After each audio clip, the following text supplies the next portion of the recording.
first thing you should do whenever you're about to learn something new is ask yourself two questions. Why does this thing exist, and what problems does this thing solve? If you never develop a convincing answer for both of those questions, you won't have a solid enough foundation to build upon when you dive into the specifics. Now, these questions are specifically interesting in regards to React hooks. React was the most popular and the most loved modern front-end framework in the JavaScript ecosystem when hooks were released. And despite the existing praise, the React team still saw it necessary to build and release hooks. Lost in various Medium blog posts and think pieces are the reasons one, why, and for two, what benefit, despite high praise and popularity, the React team decided to spend valuable resources building and releasing hooks. So to better understand the answers to both of these questions, we first need to take a deeper look into how we've historically written React apps. The first important date in React's history is May 29, 2013. This was when React was first released at JSConf. And what's interesting about this version of React is a lot of the exact same principles that we know today still hold true back then when it was first released. Things like state, props, component composition. Really, the only things that have changed are some of the APIs. So create class was the first way in which we created React components. The reason React initially used the create class API was because at the time, JavaScript didn't have a built-in class system. Of course, this eventually changed and brings us to our next date, January 17th, 2015. This was when ES6 was officially released, and with that, class declarations, or a way to natively build classes in the JavaScript language. Now, this put React in a tough position. Either continue using create class and fight against the progression of JavaScript, or submit to the will of the ECMAScript standard and embrace classes. As history has shown, they chose the latter. And as of January 27, 2015 in React v0.13, you could use native JavaScript classes to create your components. According to the release docs, it says, "We figured that we're not in the business of designing a class system. We just want to use whatever is the idiomatic JavaScript way of creating classes." So this was a big win as it aligned React more with the ECMAScript standard. And so then this was the way that we created our components. All of our lifecycle methods were still the same, but instead of using getInitialState to add state to our components, we could use the class's constructor method. Now, though this was a clear step in the right direction, React.component wasn't without its trade-offs. As I just mentioned, with class components, you initialize the state of the component inside of the constructor method as a state property on the instance. However, according to the ECMAScript spec, if you're extending a subclass, in this case React.component, you must first invoke super before you can use this. Specifically, when using React, you also have to remember to pass props to your super invocation. Next was autobinding. When using create class, React would auto-magically bind all of the methods to the component's instance for you. With React.component, that wasn't the case. Very quickly, React developers everywhere figured out that they didn't know how this keyword worked. Instead of having method invocations that just worked, you had to remember to bind methods in the class's constructor. If you didn't, you would get this very popular cannot read property set state of undefined error. Now, I know what you might be thinking. First, these issues are pretty superficial. Calling super props and remembering to bind your methods is annoying, but there's nothing fundamentally wrong here. Second, these aren't necessarily even issues with React as much as they are with the way JavaScript classes were designed. Both points are valid. However, even the most superficial issues become a nuisance when you're dealing with them 20 plus times a day. Luckily for us, shortly after the switch from create class to React.component, the class fields proposal was introduced. Class fields allowed you to add instance properties directly as a property on a class without having to use constructor. What that means for us is that with class fields, both of our superficial issues we previously talked about would be solved. We no longer need to use constructor to set the initial state of the component, and we no longer need to bind inside of the constructor since we could use arrow functions for our methods. So at this point, we're good, right? Well, unfortunately, not quite. The move from create class to React.component came with some trade-offs, but as we saw, class fields took care of those. Unfortunately, there are still more profound but less talked about issues that existed with all of the previous versions that we've seen. The whole idea of React is that you're able to manage the complexity of your application by breaking it down into separate components that you can then compose together. This component model is what makes React so elegant. It's what makes React React. But the problem doesn't necessarily lie in the component model, but in how the component model was implemented. Historically, how we've structured our React components has been coupled to the component's lifecycle. This natural divide forces us to sprinkle related logic throughout the component. You can see that in this example. We have three separate methods, component did mount, component did update, and update repos, to accomplish the same thing, keeping repos in sync with whatever props that ID is. To fix this, we need a whole new paradigm for the way in which we handle side effects in React components. The next issue has to do with sharing non-visual logic. When you think about composition in React, odds are you think in terms of UI composition. This is natural since it's what React is so good at. But realistically, there's more to building an app than just the UI layer. It's not uncommon to need to compose and reuse non-visual logic as well. However, because React couples UI to a component, this can be difficult. Historically, React hasn't even had a good answer for this. So sticking with our example, say we needed to create another component that also needed the repo state. Right now, that state and the logic for handling it lives inside one component, but we also need that inside of another component. So the simplest approach to this would just be copy and pasting. Now that's tempting, but not quite what we're going for. This brings us to our next date, February 11, 2015. So Sebastian of the React team came up with this gist. He said, what if we had a function? That function took in a component as its argument, and then what it returned is another class component.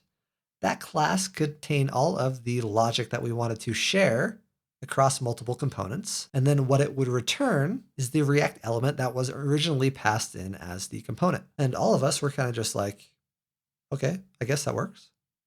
So this introduced the topic of having higher order components. Here we have a with repos higher order component. We stick all of the logic that we want to share across multiple components inside of the component that we return. It takes in a component as its argument. And then what it renders is the original element that was passed in, passing it all of the original props as well as the state. And then now whenever any component in our app needed repos, we could just wrap it in our with repos higher order component.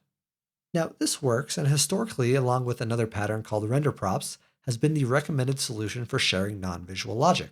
However, both of these patterns have some downsides. First, if you're not familiar with them, and even when you are, your brain can get a little wonky following the logic. With our with repos higher order component, we have a function that takes in the eventually rendered component as the first argument, but returns a new class component, which is where our logic lives. It's a pretty convoluted process. Next, what if we had more than one higher order component we were consuming? As you can imagine, it gets kind of out of hand pretty quickly. And even worse than this code is what eventually gets rendered.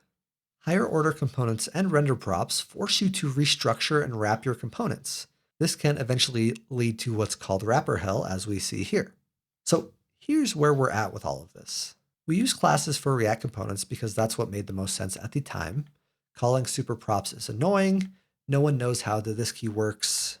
Okay, at this point, you probably know how the this keyword works, but it's an unnecessary hurdle for some. Organizing our components by lifecycle methods forces us to sprinkle related logic throughout our components, and React has no good primitive for sharing non-visual logic. So we need a new component API that solves all of these problems while remaining simple, composable, flexible, and extendable. This is what makes hooks so impressive, is that React had all of these constraints, they had all of these use cases they needed to solve, and yet somehow they were able to create an API that kind of encapsulated everything. And the solution they came up with was just a function. Here's a quote from John Carmack: "Sometimes the elegant implementation is just a function. Not a method, not a class, not a framework, just a function." So no more React.component. Instead, React chose to embrace functions. So now, just with that one move, what happened was we solved most of these superficial issues that we saw earlier. But now what we need is a way to add state to our components, lifecycle methods, and a way to share non-visual logic. So this brings us to our very first hook, called useState. So this is the first of many hooks that you'll be seeing in this course. Let the rest of this video just serve kind of as a soft introduction. We'll be diving much more deeper into useState as well as other hooks in the future lessons. So useState, as you see here, takes in a single argument, the initial value for the state. What it returns is an array with the first item being the piece of state and the second item being a function to update that state. Typically, it gets written as this, where you use array destructuring to grab the first item being the state value and the second item being the way to update the state. So now if we were to update our code, it would look like this, where in order to add our repo state and our loading state to our component, we use the useState hook. So this solves our problem of needing to add state to function components. Next, we need to figure out a way to add lifecycles. So here's something that may make you sad or happy, depending. When using React hooks, I want you to take everything that you know about the traditional React lifecycle methods, as well as that way of thinking, and forget about it. We've already seen the problem of thinking in terms of the lifecycle of a component. The lifecycle divide naturally forces us to sprinkle related logic throughout the component. Instead, think in terms of synchronization. Think of any time you've ever used a lifecycle event, whether it was to set the initial state of a component, fetch data, update the DOM, anything. The end goal was always synchronization. Typically synchronizing something outside of React land, an API request, the DOM, etc., with something inside of React land, component state, or vice versa. When we think in terms of synchronization instead of lifecycle events, it allows us to group together related pieces of logic. To do this, React gives us another hook called useEffect. UseEffect lets you perform side effects in function components. It takes two arguments, a function and an optional array. The function defines which side effect to run, and the optional array defines when to resync or rerun the effect. In this code, the function passed to useEffect will run whenever username changes, therefore syncing the document's title with whatever hello username resolves to. So now how can we use the useEffect hook inside of our code to sync repos with our fetch repos API request? Well, it'll look something like this, where anytime ID changes, the effect is going to rerun, setting loading to true, fetching the repos at that ID, and then setting repos as well as loading based off of the response. So now we've successfully gotten rid of react.component, constructor, super this, and more importantly, we no longer have our effect logic sprinkled and duplicated throughout the component. The last thing we need to figure out is sharing non-visual logic. So earlier I mentioned that the reason React didn't have a great answer to sharing non-visual logic was because React couples UI to a component. This led to overcomplicated patterns like higher order components or render props. As you can probably guess by now, React hooks have an answer for this as well. However, it's probably not what you think. There's no special built-in hook for sharing non-visual logic. Instead, you can create your own custom hooks that are decoupled from any UI. So we can see this in action by creating our own custom use repos hook. This hook takes in an ID of the repos that we want to fetch, and to stick with a similar API, we'll return an array with the first element being the loading state and the second element being the repo state. So what's nice is any logic that's related to fetching our repos can be abstracted inside of this custom hook. So now regardless of which component we're in, and even though it's non-visual logic, whenever we need data regarding repos, we can consume our use repos hook. So at this point, we've introduced state to our function components. We haven't necessarily introduced lifecycles, but we've introduced a way to accomplish the same thing with the useEffect hook, and we've seen how we can better share non-visual logic. And again, what's so impressive about this is the new API is still simple, it's still composable, still flexible, and it is still extendable. The marketing pitch for hooks is that you're able to use state inside of function components. In reality, hooks are much more than that. They're about improved code reuse, composition, and better defaults. Now, there's a lot more about hooks that we still need to cover, but now that you know why they exist, you have a solid foundation that we can build on. Hello YouTube. If you enjoyed this video, make sure you check out our full React Hooks course. The link is in the description below. What it will contain is a bunch of videos like this, but also more importantly, things like practice problems and quizzes and text sections to work through. So you're not just passively learning. Instead, you're going to get your hands dirty with React Hooks.